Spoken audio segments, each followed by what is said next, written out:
جب اللہ نے انسان کو خلق کرنے کا ارادہ کیا تو کوئی بھی فرشتہ زمین سے مٹی نہ لا سکا۔ تو اتنے میں حضرت عزرائیل علیہ السلام فرمانے لگے، اے اللہ یہ کام مجھ سے ہی ہونا ہے۔ تو بس اللہ کے حکم سے حضرت عزرائیل زمین کو آئے اور 3 اقسام کی مٹی کو جمع کیا، سرخ، سفید اور سیاہ۔ پھر اس مٹی کو مکہ اور طائف کے درمیان رکھا گیا اور مسلسل باران رحمت برستی رہی۔ پھر اللہ نے اس مٹی کو عرش پہ بلایا اور حضرت آدم علیہ السلام کا پتلا تیار کر دیا اور 40 سال تک وہ جنت میں رکھا گیا۔ ہر فرشتہ اس مجسمے کو دیکھتا کہ یہ مٹی کا بنا ہوا پتلا کیسے چلے گا، کیسے بات کرے گا، کیسے زندہ ہوگا۔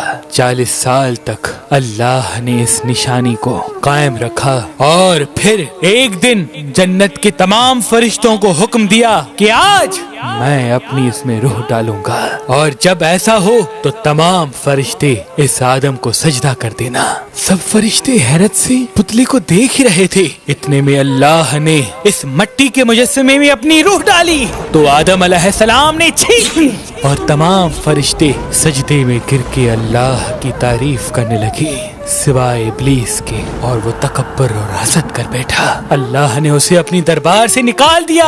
پھر اللہ نے حضرت آدم سے بی بی حوا کو پیدا کیا اور ان کی جنت میں کی گئی غلطی کے سبب ان کو زمین پہ بھیج دیا، اور یہ حکم نافذ کیا کہ اب جنت میں وہی آئے گا جو یہ ثابت کرے کہ وہ ہمارا فرما بردار ہے۔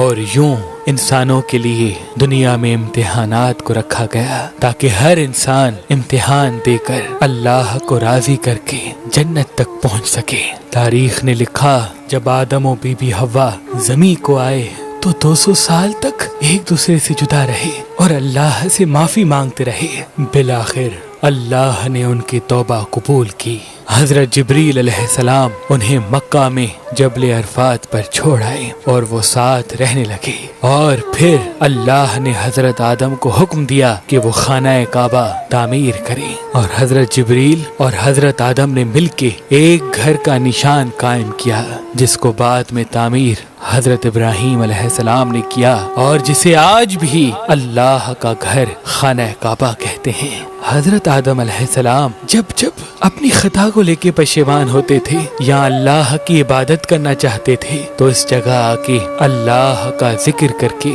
اللہ کو راضی کیا کرتے تھے۔ حضرت آدم علیہ السلام نے 960 برس کی زندگی پائی، جبکہ آدم علیہ السلام کی زندگی 1000 سال کی تھی، کیونکہ جب آدم علیہ السلام جنت میں تھے تو اللہ نے حضرت آدم علیہ السلام کو ان کی تمام اولاد جن جن کو نبوت ملنی تھی ان کی شخصیت اور ان کی عمر آدم علیہ السلام کے نزدیک واضح کر دی۔ آپ نے جب حضرت داؤد علیہ السلام کی عمر کو 60 سال تک دیکھا تو اللہ سے کہنے لگے، اے اللہ میری عمر کے 40 سال میرے پوتے داؤد کو دے دے۔ تو یوں آپ کی دعا قبول ہو گئی۔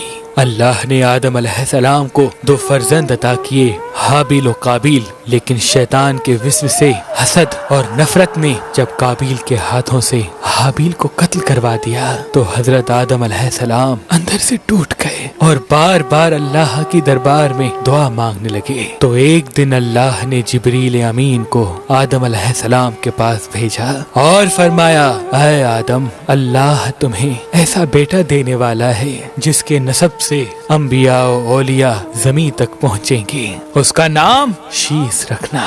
شیس کا مطلب ہے اللہ کا عطا کیا گیا تحفہ۔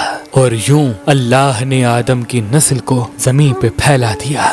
جب آدم علیہ السلام کا آخری وقت آیا آپ نے اپنے بیٹوں سے کہا کہ میرا جنت کے پھل کھانے کا جی کر رہا ہے۔ آپ کے بیٹے زمین پہ جنت کے پھل ڈھونڈتے رہے کہ اچانک سے ان کو فرشتے ملے اور کہنے لگے، اے بنی آدم کہاں جا رہے ہو؟ انہوں نے کہا، ہم اپنے بابا آدم کے لیے جنت کے پھل ڈھونڈ رہے ہیں۔ ان فرشتوں نے کہا، جاؤ